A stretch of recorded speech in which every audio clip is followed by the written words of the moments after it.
Today I want to share with you a great solution from the folks at Bona to quickly clean your hard surface floors like stone, tile, laminate, and vinyl. Assembling the Bona Spray Mop is super simple and takes only minutes. Let's get started.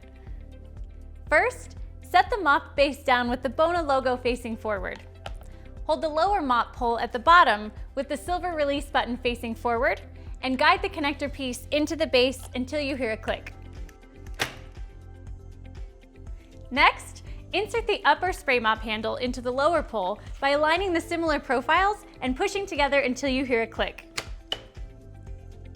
The Bona Spray Mop comes with a microfiber cleaning pad that is both reusable and washable. To attach, simply lay the pad on the ground with the Bona logo printing facing up, then place the mop base squarely on top of it. To remove, peel off slowly from one of the corners. Lastly, let's attach the refillable cleaning liquid cartridge. Remove the cap from the cartridge and insert the cartridge into the holder until you hear a click. To remove the cartridge, just press the silver release button and pull straight up. The cartridge can be filled with any of your favorite Bona floor cleaners.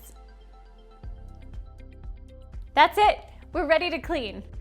Bona has designed the mop to ensure you get a fine mist every time, so your floors don't get oversaturated. A feature I love is the extra large base plate for quicker cleaning. Thank you so much for stopping by, and I hope you enjoy your Bona Spray Mop. For more information on this and other Bona products, visit bona.com.